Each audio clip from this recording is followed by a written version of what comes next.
নমস্কার, আমি সোনালি। গ্রিন থাম চ্যানেলে আপনাদের সকলকে স্বাগত।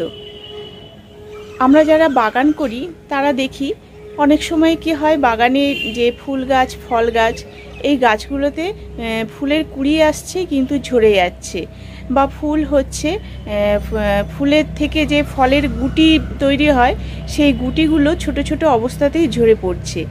এর কারণ কি? এর কারণ নিয়ে এখন আমি আলোচনা করব। এর কারণ হচ্ছে বোরনের অভাবে এইগুলো হয়। আমাদের যে অনেকগুলো মাইক্রোনিউট্রিয়েন্ট আছে তার মধ্যে বোরন হচ্ছে একটা মাইক্রোনিউট্রিয়েন্ট। তো এর অভাবজনিত লক্ষণগুলো, অভাবের ফলে কি হয় সেই নিয়ে আজকে আমি আলোচনা করব। এই হলো আমার বাগানের একটি বেদানা গাছ। বেদানা গাছটা এরকম একটা সাইজের হয়েছে। এই বেদানা গাছে ফুল এসছে এখন। গরমের সময় ওই মে মাসের দিকে এই গাছে কিন্তু প্রচুর ফুল এসছিল, পুরো লাল হয়ে গেছিল, কিন্তু একটাও ফুল থেকে ফলে পরিণত হয়নি, টেকেনি। তার কারণ সেটা আমি বলবো এখন। আর এই যে গাছটা দেখছেন, গাছের অবস্থাটা দেখুন। গাছের পাতা, কচি পাতা বেরিয়েছে, কিন্তু পাতাগুলো একটু কোঁকড়ানো মতো হয়ে গেছে। অগ্রভাগটা একটু কুঁকড়ে গেছে, পাতাটা পেছন দিকে একটু বেঁকে গেছে। তার কারণটাও আমি বলবো এক্ষুনি। আর এখানে আছে আর একটা পেয়ারা গাছ। এটা হচ্ছে থাই পেয়ারা। খুব ছোট গাছেই এই পেয়ারাটা হয়। পেয়ারা অনেকগুলো ধরেছে, 4-5টা পেয়ারা। এগুলো কিন্তু গুটি সেট করে গেছে, এগুলো আর ঝরার সম্ভাবনা নেই। এর কারণ কি?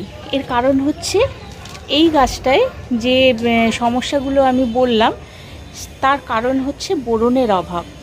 আমি ঠিক সময়ে ঠিক মতো বোরন এতে প্রয়োগ করতে পারিনি। কিন্তু এই গাছটা ফুল যখন আসবে, একটু 2-1টা ধরেছিল, তখন আমি এই গাছে সঠিক মাত্রায় বোরন প্রয়োগ করেছিলাম। তার রেজাল্টটা দেখা যাচ্ছে। এটা প্রথম বছরের গাছ, খুবই ছোট গাছ, সেই জন্য এর থেকে বেশি ফল আশা করা যায় না। কারণ এই গাছে কিন্তু ডালপালা খুব বেশি নেই, 3-4টে মাত্র ডাল আছে। সেই জন্যে যা হয়েছে সেটাই যথেষ্ট। গাছের ডগা, অগ্রভাগগুলো একদম ঠিক আছে, পাতা ফ্রেশ আছে, একদম হেলদি গাছ। কিন্তু এই গাছটা তার থেকেও পুরনো। এই গাছটা হবে 1-1.5 বছরের মতো গাছ হবে। আমি অবশ্য ছোটোবেলা থেকে গাছের ফল নিতে চাইনি, সেই জন্য অতটা বেশি কেয়ার করিনি, কারণ গাছের বৃদ্ধিটা ঠিক মতো হওয়া দরকার। কিন্তু এখন আবার নতুন করে এর ফুল আসছে, তাহলে এতে আমাকে ঠিকমতো যত্ন করতে হবে, তাহলে আমি এবার এর ফল নিতে পারবো। তাহলে যত্নটা কি করে করব? বোরন, যে বোরনের কথা বললাম, বোরনের অভাব। এই যে বোরন আমরা কেন গাছে প্রয়োগ করব, মানে তার উপকারিতার কি, সেটাই প্রথমে বলি। বোরন গাছের অগ্রভাগ ও শিকড়ের কিন্তু বৃদ্ধি ঘটায়।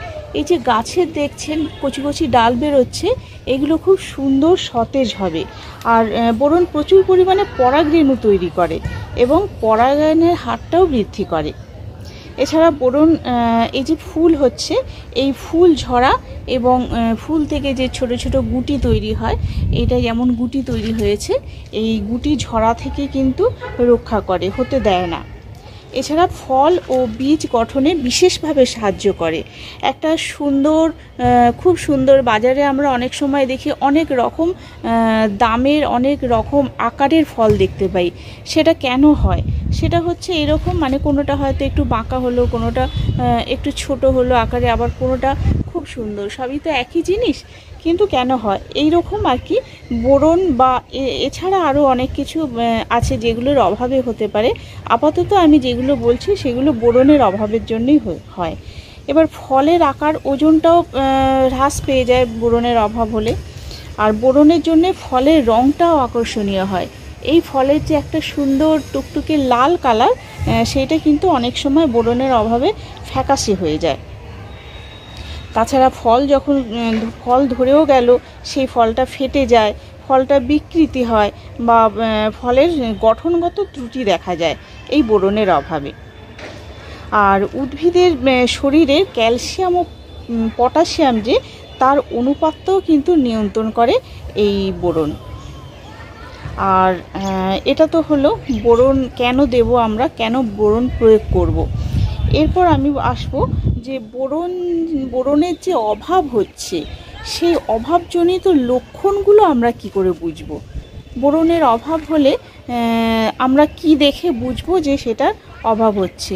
শুধুমাত্র যে আমি ফল গাছ দেখাচ্ছি বলি যে মানে ফল গাছেই বোরনের অভাব হয় তা নয়, ফল ফুল সবজি সব গাছেই বোরনের অভাব হয়।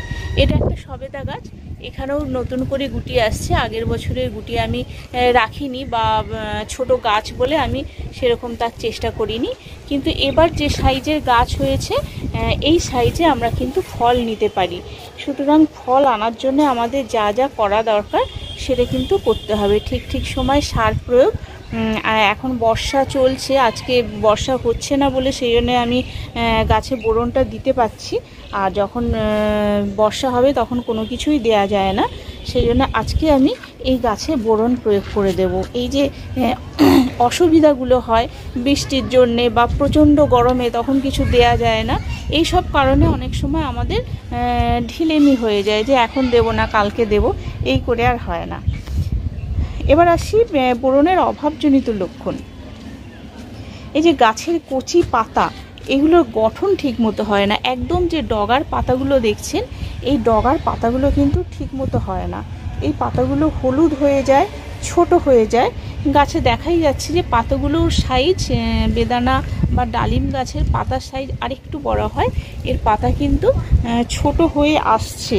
এই সময় যদি আমাদের বোরন না দেওয়া হয় তাহলে কিন্তু আবার প্রবলেম হবে। আবার কখনো কখনো দেখা যায় পাতা পেছনের দিকে কুঁকড়ে যাচ্ছে। এই পাতাটা যেমন দেখাতে পাচ্ছি, হ্যাঁ এই পাতা দেখুন পেছনের দিকে কুঁকড়ে যাচ্ছে। এটাও কিন্তু বোঝা যাচ্ছে যে বোরনের অভাবে হচ্ছে। আবার অনেক সময় ডগাটার বৃদ্ধি স্তব্ধ হয়ে যায়, মানে যতদূর বেড়েছে তারপর আর বাড়ছে না, এরকমও কিন্তু হতে পারে।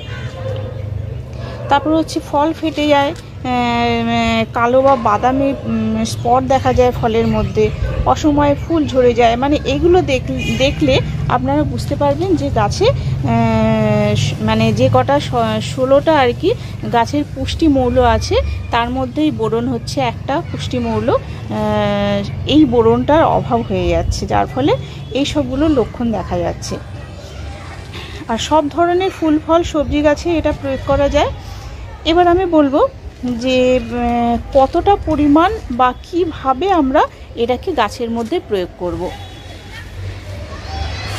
আপনারা এটা ফোলিয়া স্প্রে করতে পারেন। 1 লিটার জলে 1 থেকে 1.5 গ্রাম গুলে ভালো করে সেটা পাতায় স্প্রে করে দিতে পারেন। তবে একটা জিনিস মনে রাখা দরকার, বোরন যাতে খুব বেশি মাত্রায় না হয়ে যায়, ঠিক মতো মেপে দরকার হলে 1 গ্রাম দেবেন, 1.5 গ্রাম দেওয়ার দরকার নেই।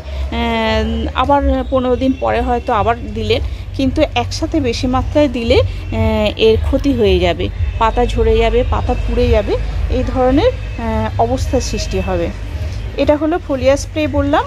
এরপর হচ্ছে মিক্সড সারের সঙ্গে কিন্তু মিশিয়েও প্রয়োগ করা যায়। আপনারা মাটিতে যে সময় যেই আর কি সার প্রয়োগ করেন তার সাথেও এটা ওই 1 গ্রাম কি 1.5 গ্রাম টব অনুযায়ী, 10 ইঞ্চি টবের মাপ বলছি, 1 গ্রামই দেবেন। 1 গ্রাম মিক্সারের সাথে মিশিয়ে দিয়ে দেবেন। এছাড়া শুধু এই বোরনটা এই টবের ধার থেকে খুশে, এর ধার থেকে, যেহেতু এটা রাসায়নিক সার তাই একদম টবের ধার থেকে খুশে এটাকে দিতে হবে, যাতে একদম গোড়াতে না লাগে, তাহলে কিন্তু অসুবিধা হয়ে যাবে। সেটা মাত্রাটা ঠিক মতো মেপে দিতে হবে।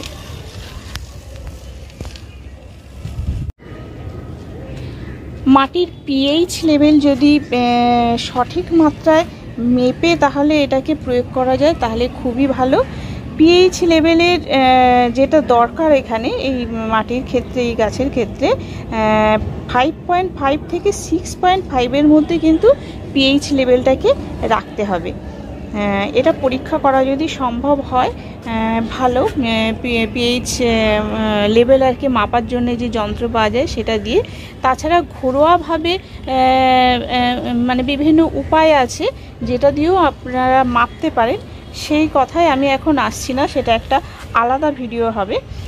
এছাড়া এই যে অভাব হচ্ছে, অভাব বৃদ্ধিপ্রাপ্ত মানে এর অভাবে এই যে বৃদ্ধিপ্রাপ্ত অংশগুলি নেক্রোসিস বা পচন রোগ দেখা যায়, অগ্রভাগগুলো ভোঁতা হয়ে যায়। এটা দেখে পরিষ্কার বোঝা যাচ্ছে যে এই কিন্তু আক্রান্ত, এর কিন্তু বোরনের অভাবজনিত রোগে এ আক্রান্ত। মাটির অম্ল মাত্রা অর্থাৎ অ্যাসিডিক লেভেলটা অত্যাধিক হয়ে গেলে সেই মাটিতে কিন্তু বোরনের ঘাটতি দেখা দেবে, কারণ এই অবস্থায় এই মৌলটি এমন রাসায়নিক গঠনে থাকে না যা উদ্ভিদ গ্রহণ করতে পারে না। যে মাটিতে জৈব পদার্থের পরিমাণ 1 কি 1.5 মানে 1.5% কম থাকে, বা বেলে মাটিতে বালির ভাগটা বেশি থাকে বলে সেখানে কিন্তু বোরনের অভাব দেখা যায়। এই অবস্থায় কি করতে হবে, বোরন যদি আমরা সরাসরি প্রয়োগ করি তাহলে কি হবে না, এর ঘাটতি কিন্তু মিটবে না, কারণ উদ্ভিদটা সরাসরি গ্রহণ করতে পারবে না। পাতায় যে লক্ষণগুলি প্রকাশ পায় তা অন্যান্য রোগের যে লক্ষণ তার সঙ্গে সমজাতীয় বলে অনেক সময় মনে হয়। যেমন ক্ষুদ্র মাকড়, ছোট ছোট ধরনের মাকড় যেগুলো, সেগুলো লাগলে আমরা অনেক সময় বুঝি যে এই ক্ষুদ্র মাকড় লেগেছে, বুঝি এর পাতা হলুদ হয়েছে বা ডগা কেটে নিয়েছে এরকম। বা জিঙ্ক, ক্যালসিয়াম, আয়রন এগুলোর অভাব হলেও কিন্তু এর সাথে সমগোত্রীয় বলে মনে হয়, মানে আমরা বুঝতে পারবো না যে বোরনের অভাবের জন্য হচ্ছে কিনা। সেই জন্যে আমাদের সঠিকভাবে দেখতে হবে যে গাছের ঠিক কি হয়েছে, কোন সময় থেকে হয়েছে। যারা আমরা গাছ করি তারা কিন্তু অনেক দিন ধরে গাছগুলোকে আমরা দেখছি, রক্ষণাবেক্ষণ করছি বা পর্যবেক্ষণ করছি, সেই জন্যে কিন্তু আমরা কিছুটা হলেও বুঝতে পারি। সব সময় অবশ্য বোঝা যায় না, কিন্তু তবু আমাদের বুঝতে হবে এটা যে কেন হচ্ছে। আর সবথেকে বড় কথা, এত সুন্দর একটা ফলের গাছে কি সুন্দর লাল লাল ফুল হয়েছে। এই ফুলগুলো কিন্তু মানে পুরো আমার যখন আগে হয়েছিল পুরো গাছ লাল হয়ে গেছিলো। তারপরে তখন থেকে তাকে খাবার দিয়েছি ঠিকই, কিন্তু সঠিক খাবারটা পাইনি, অর্থাৎ বোরনের অভাবটা হয়ে গেছে।